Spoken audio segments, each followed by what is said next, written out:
I've spent the last year or so studying the French obsessively, researching theory in order to force the French defense into more interesting territory, and in this series I'm going to share all of my secrets with you. Starting with this video, I'll be covering fundamentals, pawn structure, and some early traps and mistakes that inexperienced players can fall into. Afterwards, I'll be making a video teaching you how to make winter war players squirm with the Alekhine Maratzi gambit, how to absolutely gaslight classical defense players with the Alekhine Stoddard gambit, and an attacking system guaranteed to make Rubinstein defense players feel something for the first time in their lives. Let's start off by meeting our cast. In the French, we're always going to start with the Paulsen variation, which is knight to c3, and after our opponent pushes their c-pawn, we may also find some opportunities to swing our knight out to b5 and threaten some checks on our opponent. This will especially be the case on our gambit lines. If they pin it, that's the winnower.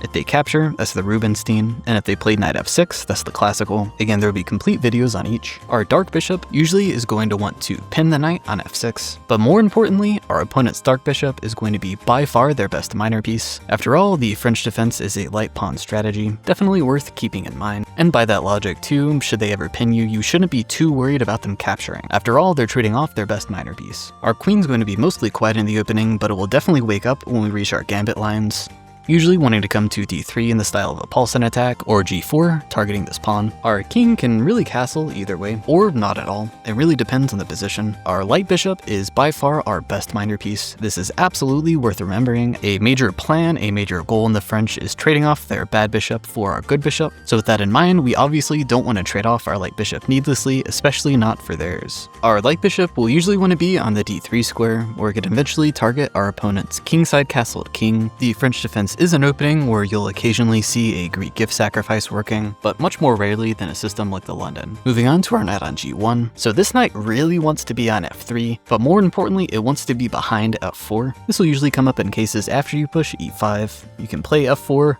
reinforcing that pawn and opening up the square for your knight. As in pretty much any pawn structure, the directions your pawns are pointing are the direction you'll be attacking in. So obviously we'll pretty much always be attacking on the king side, outside of tactical opportunities with knight b5. Let's flip the board and talk about our opponent's pieces a little bit. The French defense is somewhat passive, but resultingly surprisingly flexible. This knight, for example, can develop to f6 or e7, then rerouting to the g or f file. Their dark bishop is by far their best piece, can come to b4, the winnower, or more commonly in most variations, e7. As I mentioned before, they're not eager to trade this piece off, and you should be. In the French, they'll pretty much always either not castle at all or they'll castle kingside. One of the ideas behind the eventual f6 pawn break is to open up the rook after castling short. However, after they move the dark bishop, a common theme in the French is queen g4, which can lead to variations like the poisoned pawn variation in the winnower, or black completely gives up his right to castle and sacrifices his g7 pawn in order to get some more active pieces. Their other thematic pawn break is c5. Black's queen likes to stay on the dark squares, usually coming to b6 in order to reinforce the center. Likewise, their knight will usually jump behind the c-pawn, doing the same thing. Their light bishop,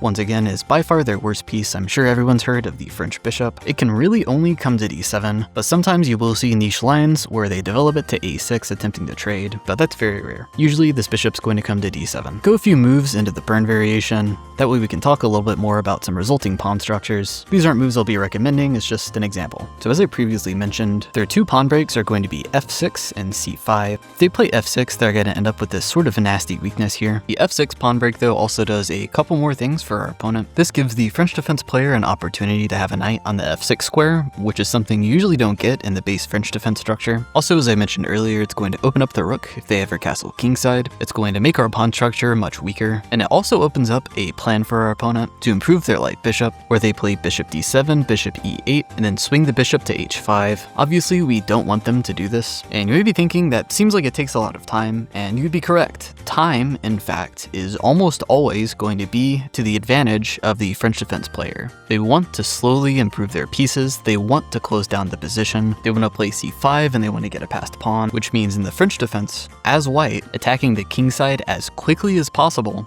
and avoiding unnecessary or not beneficial trades is going to be the most important thing we can do. And this is how I come to my philosophy in the French, where I think the best way to handle the French is by attacking as early and as aggressively as possible on the king side. The c5 pawn break is of course much more common in most lines. The idea is to attack the base of our pawn chain, and obviously we play the Paulsen variation, so we can't move our pawn to c3 and defend our pawn. But some things that are worth pointing out is usually the c file is going to be either half open or open, so it's good to have a rook on, and usually they'll be able able to either recapture with their knight or their bishop here, sort of depending on the situation. Sometimes they'll try to create a battery if they already have a queen on b6. So those are the fundamentals of the French defense and the French pawn structure. Next, before we start to move on to the main lines, I like to cover some early mistakes and early traps our opponent can fall into. First of all, before we even get to the Paulson, sometimes you'll see people play this idea with c5. The reason I want to point this out is it also appears in another video of mine. It appears in my Smith-Morra Gambit series.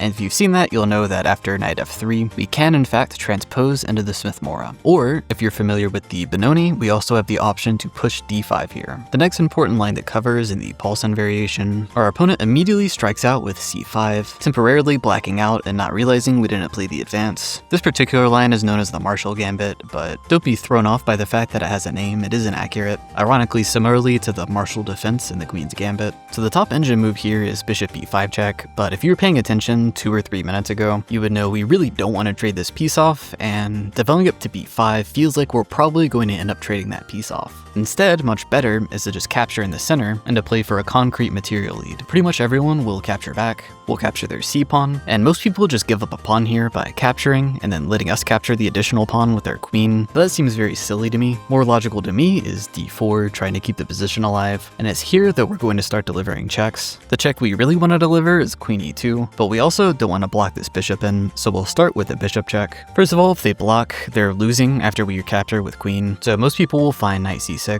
And it's here that we can deliver the check we actually want to deliver, queen e2. And it's here that the last thing we need to remember is no matter what their next move is, our next move is going to be moving our knight to e4. Very easy to remember because our knight is still hanging, of course. And once there's a bishop on e6, we're going to target it with our knight. From here, it should be a very, very comfortable game. We're up a pawn and we're way ahead in development. Let's move on. And the final line to cover here is going to be c6 in the style of the Caro-Kann. And we're going to run into this way more than you would expect from various move orders. And I like to use this as an example position to show you a sort of general setup you can use if your opponent plays some extremely passive nonsense like this. And that setup is going to be f4, and then your development plan is going to look something like this, with your dark bishop usually wanting to pin a knight. We'll go through an example middle game really quick. Play e5 if they let you finish our development, and if we just follow the most common moves from here, we already have a great gift. But if they don't blunder any early tactics, we'll usually castle short, move our queen over to the dark squares, and go for a huge kingside attack. We're going to bring our rook into the attack, and it's going to be a very fun game. If you're a regular to the channel, you should be no stranger to this type of system. The final thing I would like to discuss is why it's so important to study the French defense. I'll call this last section, All Roads Lead to France. And I'd like to open up the final section with a riddle. The riddle is as follows. I played the Sicilian defense. I don't play the French defense.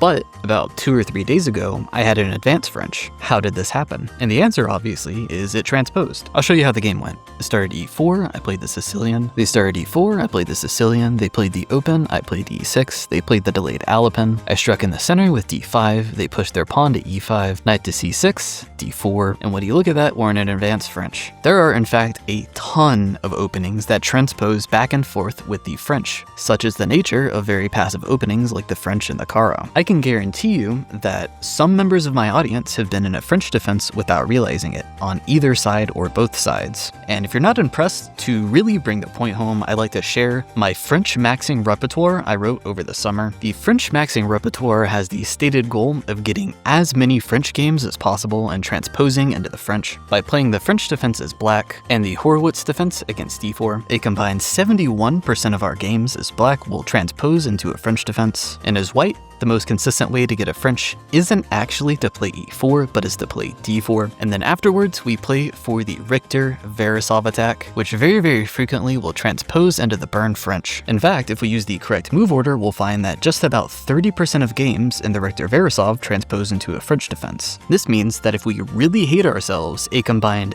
51% of games we can steer into a French. That's how transpositional the French defense is. I would argue one of the most important parts of studying the French defense is learning to recognize when you're in one. After all, a few minutes ago I just told you all of the correct plans for both sides. So if you're armed with that knowledge and your opponent doesn't know what opening system they're in, you're probably going to win that game. Thank you so much for watching, and in the next episode we will be covering the Alekhine Stoddard attack.